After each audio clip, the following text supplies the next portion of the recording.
welcome to One Man's Collection. Today I'm looking at issue number 61 of the Supercars, World's Greatest Cars in Miniature. This is the 1997 Lotus Elise GT-1 in green as opposed to the cover there in blue. I do still have it on its base. I haven't taken it off yet, but we'll have to take a look at that towards the end of this reading. I'm going to go through the contents of this issue, but very briefly. If you want to have a look in more detail, you will need to pause the video to read it. So in this issue, we have the design of the Elise GT-1, the technology, the manufacture, and the origins. Built to compete in international endurance racing, the Lotus Elise GT-1 shared its essential chassis with the standard Elise, but little else.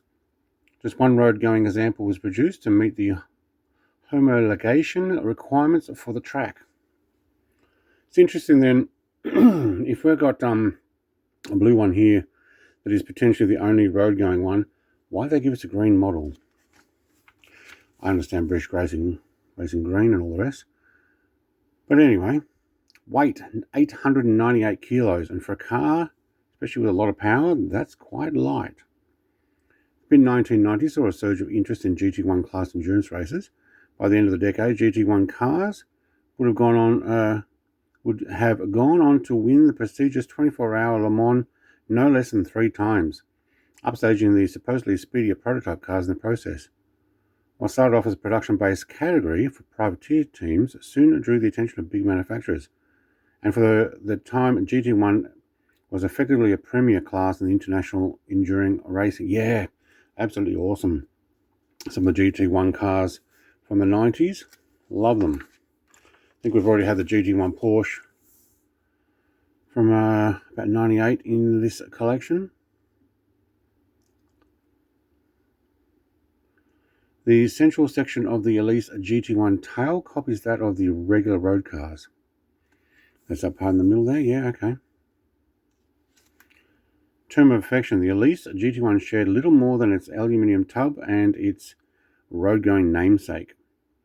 Choice of names came about because the owner of Lotus at the time, Romano Artioli, wanted to celebrate the birth of his granddaughter Elisa. She had been born while the design of the car was taking shape.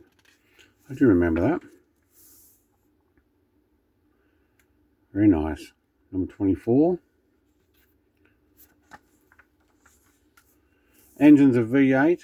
Point of contact, like the standard Elise, the GT1 was built around the bonded extruded aluminium tub, but power for the GT1 road car came from a Lotus's own 3.5-litre twin-turbo V8. No luxury in the interior? No, there is very little in that interior. But for the type of car you're going for, power was 354 horsepower, which, to be honest, is not a lot, but you are talking about quite a light car compared with those around it. The Lotus Type 918. Top speed 320 kilometers per hour, 0 to 100 in 3.8 estimated.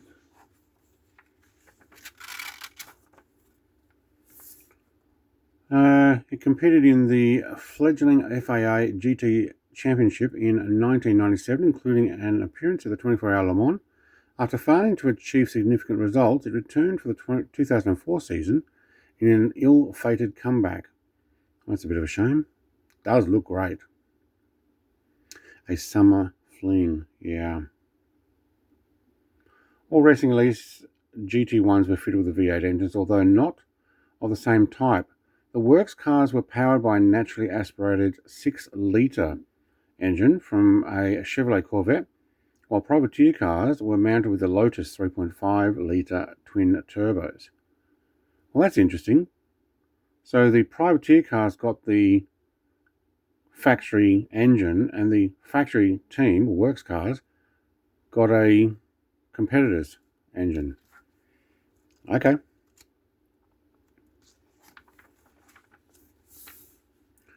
Tribute to Lotus' successful career in the Formula One Championship, the road-going Elise supported the most famous liveries of the British company's single-seaters. Yeah. Not going to go through all of that in detail. Unveiled at the Frankfurt Motor Show, excuse me, In 1995, the Lotus Elise became an icon that remained in production for more than 25 years. Wow. In the name, but obviously some changes. Yep. Great track car.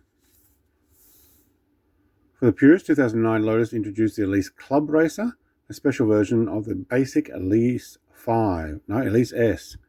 Like the latter, it came with a 1.8 litre, 136 horsepower engine, but had a much more Spartan interior. 2 years later, the car was revived, this time with a new 1.6 litre Toyota engine. Okay. Coming up in next issue 62, the Noble M600 Speedster and the Ceylon S1 in 63. Take a look at those in upcoming issues. Let's have a look at this particular car. Now it looks very black on my screen here. That's because with the lighting it is green. There we go. It's very dark. I think that's just my camera. Now I've not taken this off yet, so we'll need a triangular screw. We've got our extra mirrors up on top there. Calipers are not painted, but the wheels are quite nicely detailed. Right-hand drive vehicle. Details at the back, like the wing. Got to make sure I don't knock any of this off.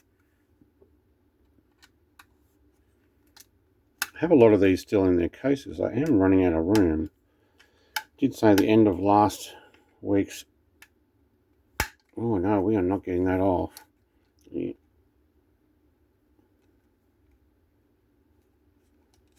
There we go. Wow, that was on tight. Triangular screws, I guess, as they're trying not to let them off. Underneath,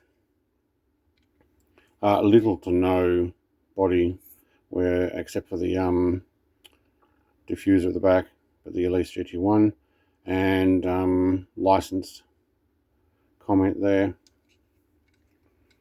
Very nice. Sits very low on the road there. Keep these things for later, so in case I want to pack it away. I'm going to put that on the turntable. Also got my case to keep with it. I'll put that on the turntable and you can have a look at it without my hands in the way, a little more detail with a bit more light as well. Thank you very much for watching. A short video today. Like, comment, subscribe, all the rest. Cheers. Bye.